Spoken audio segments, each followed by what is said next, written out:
Ah, sí, enos una vez más aquí, ¿sí? Con mucho calor, porque aquí en el cono sur hace un calor para mí, que soy penquista. ¿Cuántos grados hay? ¿Sí?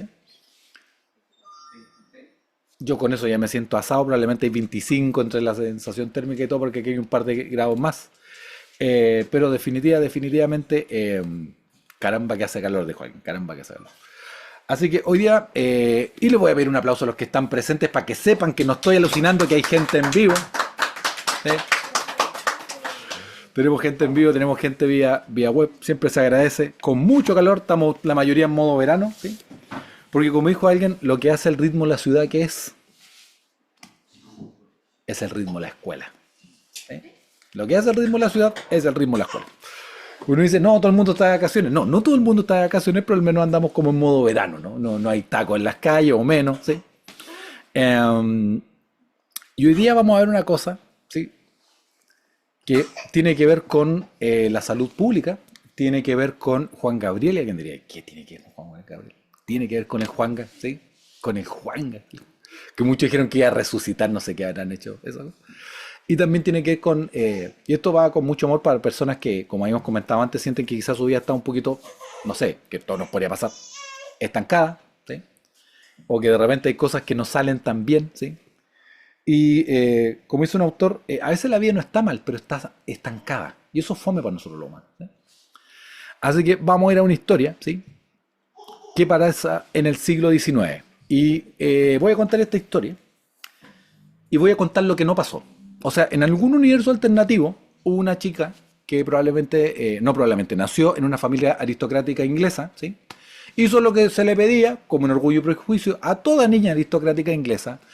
Esta niña en este universo alternativo fue, se casó, tuvo hijos, murió y nadie más se acordó de ella. Pero esa no es la historia que vamos a contar hoy día. La historia es de una chica, de una familia muy acomodada, ¿sí? Que se llamaba Florence. Y Florence está esperando lo que se espera de todas las niñas de sociedad, ¿sí? Casarse y tener hijos. Totalmente bueno y válido.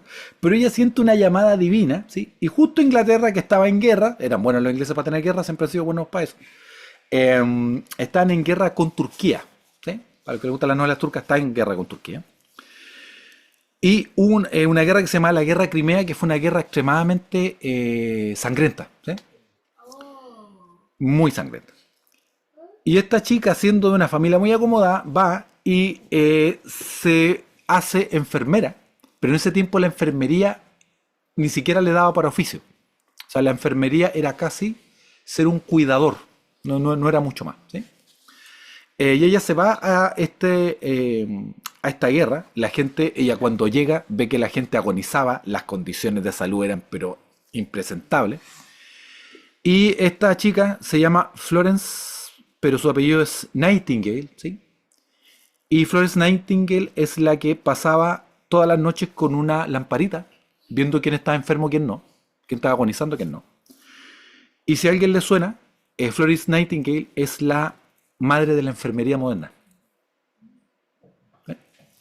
Ella, saliéndose de lo que la sociedad esperaba de ella, que era en el fondo ir, sonreír, bordar, tener hijos y morirse. Eso es lo que esperaba la sociedad de ese tiempo. Concretamente ella fue la que redefinió lo que es la enfermería hasta el día de hoy para hacerlo una carrera universitaria. En algunos países es como un grado técnico, ¿sí? Innovó, hizo sistemas de sanitización, bajó la tasa de mortalidad de 42% a un 2%, ¿sí? Porque los médicos de guerra eran varias cosas, pero no eran amorosos y menos muy higiénicos. Entonces había mucha contaminación intrahospitalaria. Y como si fuera poco, innovó tanto que por su liderazgo hizo que la primera escuela del mundo en enfermería, que la sistematizó, la hizo algo más formal, más serio, lo hizo en el hospital de Saint Thomas en Londres, ¿sí? Y por eso muchas enfermeras ocupan una cadenita con una lámpara. Y por eso la investidura en enfermería es que les pasan una vela o una lamparita, ¿sí? En la investidura van y prenden una llama por Florence, ¿sí? Incluso la otra vez fui al hospital público, que es el hospital más grande de Chile, que es el hospital clínico Guillermo Gran Benavente, y había como se dice, una gigantografía recordando el mes de la enfermería y recordando a Florence, ¿sí? Y es interesante porque, ¿por qué estamos hablando de ella? ¿Por qué ella existe? ¿Por qué la enfermera existe como profesión? ¿Y por qué el símbolo es la lámpara? Porque ella se dedicó a servir. En vez de vivir una vida acomodada, que es válida, pero que solamente habría sido para sí misma. Y hay cosas que pasan en la vida cuando uno sirve. Y si no sirves, nunca van a pasar. Y eso vamos a hablar hoy día. El verso de la Escritura es Primera de Reyes 18:5, ¿sí? Es la historia de el profeta Elías con una viuda. Este es un verso que es muy conocido, un verso como se dice que es uno de los clásicos, pero este verso también tiene un componente que no es menor, que es el siguiente, ¿sí? Todas las cosas pasan en contextos y los contextos son importantes, ¿sí? Los contextos son importantes. Entonces, ¿por qué es importante el contexto? Porque estaban en una sequía, ¿sí? Bueno, y para todos los que estamos viviendo ahora el mundo actualmente, ya no estamos hablando en algunos lugares de sequía, estamos hablando de desertificación, ¿sí? Con el cambio climático y todo, que chiquillos, hay un cambio climático, no permitan que le digan lo contrario, evidentemente eso genera cambios y también genera, sobre todo en la antigüedad, generaba escasez. O sea, si ya el terreno era desértico, una sequía significaba que no había que comer. ¿Alguien quiere saber lo que es desértico y no tener que comer? Ya lo hemos citado antes. Vea la película Duna, ¿sí? Donde sale que reutilizan todos los fluidos porque no hay agua, ¿sí? Entonces, en ese contexto, hay una sequía. El profeta dice que no va a haber lluvia, por otras razones que veremos en otro capítulo. Y pasa que Dios le habla al profeta y le dice que Dios lo va a sustentar con una viuda. Eso ya es llamativo porque en la antigüedad, ¿cómo eran las viudas? Desamparadas. Las viudas están al borde de la sociedad, ¿sí? Por eso la Biblia siempre habla de la viuda, el huérfano y el extranjero. La viuda no tenía un esposo que la cuidara y sustentara, ¿sí? El huérfano no tenía padre y el extranjero no tenía un clan, no tenía una tribu que lo protegiera, ¿sí? Interesante eso, que la Biblia reconoce la vulnerabilidad personal, ¿sí? Y comunitaria. No dice que todos somos iguales a nivel de eso, ¿sí? Y algún día vamos a hablar del enfoque de vulnerabilidad que es bien útil. ¿Por qué un punto interesante? Porque va Dios al profeta, le dice en el verso 10 que le pida, hay una viuda que lo va a sustentar, y va en el verso 10 y este hombre va, y a una viuda, o sea que ya no tiene mucho, le pide un vaso de agua, la mujer accede, y más encima sube la apuesta, y no solamente le pide un vaso de agua, le pide que le traiga un pan, ¿sí? Entonces va la mujer y le dice, oiga, ¿sabe qué? Con mucho respeto, porque es una situación extrema, ¿sí? Va y le dice, mira, yo lo que estoy haciendo es que estoy buscando un par de leña para cocinar un pan para mi hijo y para mí, y para dejarnos morir, dice el texto. O sea, es una teleserie esta cuestión, o sea, es una cosa extrema. No es solamente que va a comer, es que se van a dejar morir, porque ya no hay nada más, ¿eh? Por eso uno, cuando ve las películas en el desierto de sobrevivencia, sale que comen lagartijas, comen lo que pillan, porque no hay mucho, ¿sí? Entonces va el profeta y le dice, tranquila, ¿sí? Con lo que tiene, cocina, pero le pide una cosa, le dice, pero el primer pan, házmelo a mí. Podría sonar egoísta, podría sonar incluso, como se dice, malo, opresor, dirían algunos. Pero es porque pasa algo y porque Dios tiene un plan para eso. Entonces va y esta mujer, por alguna extraña razón, obedece. Pareciera ser que en los momentos más importantes de la vida uno obedece como por intuición, como que no sabe por qué lo hace, solo sabe que tiene que hacerlo, ¿sí? Son esos momentos donde uno dice, ¿y por qué estoy haciendo esto? Pero lo hace. Como en el amor, ¿sí? Todo acto de amor, dijo alguien, es un acto de locura. Están en eso y pasa lo siguiente, pasa que la mujer le hace el pan a este profeta y él le dice que se quede tranquila porque no le va a faltar. Y eso es lo que ocurre. Y en el verso 13 lo primero que le dice, no temas. ¿Por qué? Porque los humanos somos buenos para tener miedo. Hermano, no sé si ustedes saben que como ideas de negocios, el miedo y el temor es una excelente idea para tener negocios. Todo lo que es seguridad, reja, ¿en qué se basa? En el miedo.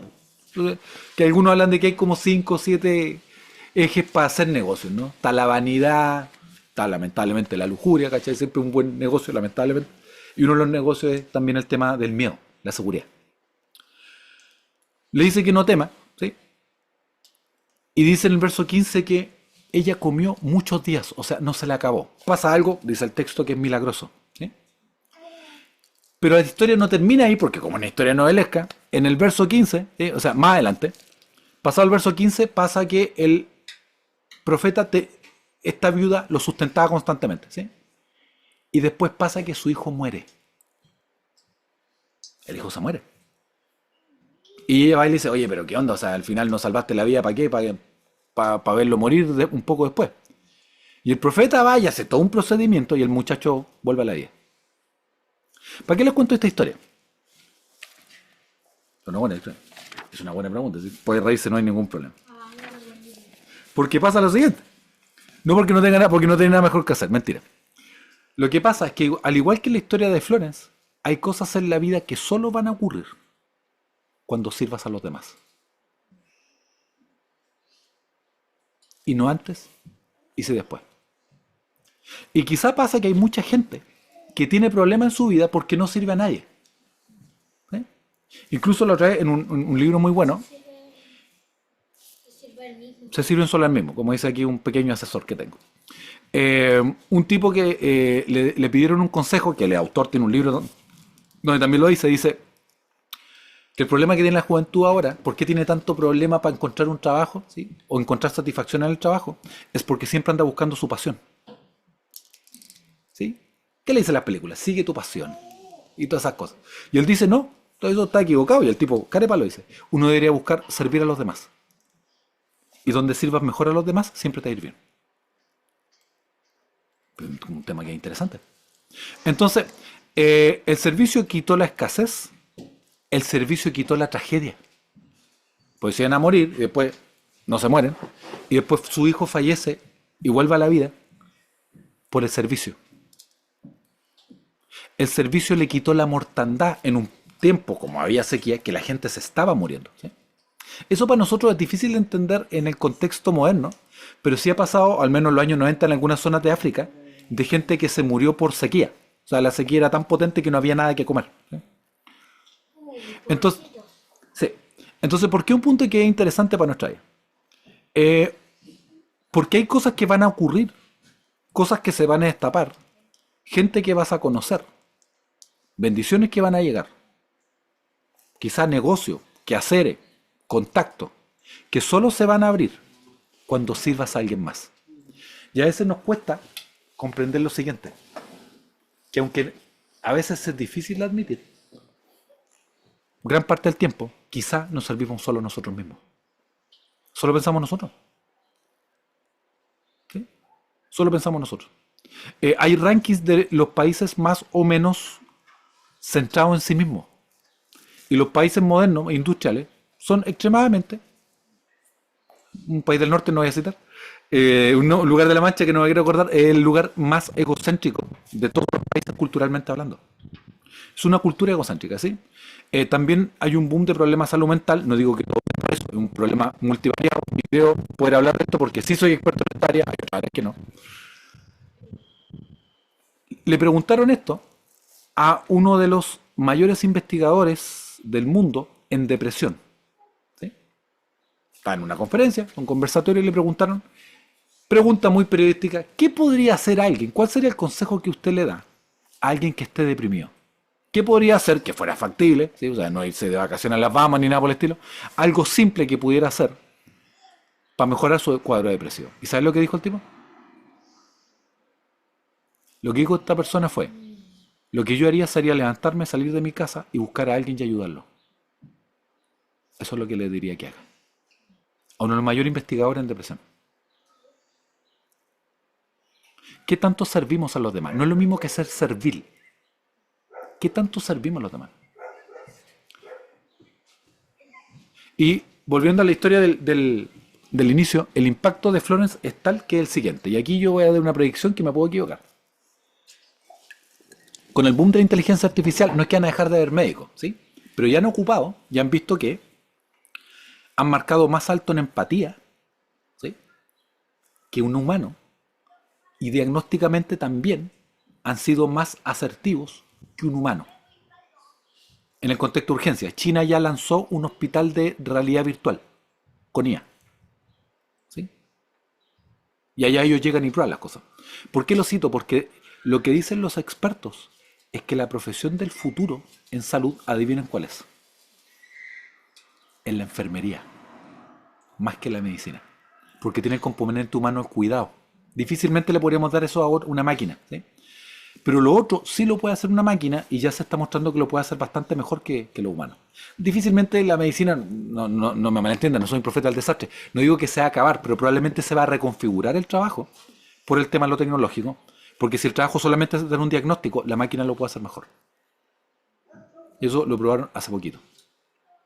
¿Por qué hablamos de ella y por qué existe la carrera? Porque alguien decidió salirse de la pista, de una vía cómoda, a servir. Entonces, te quiero animar hoy día a pensar a quién sirves en tu día a día. ¿Alguien quiere una vida egocéntrica? Se vale, no hay problema. Su vida. Uno con los adultos trabaja decisiones informadas.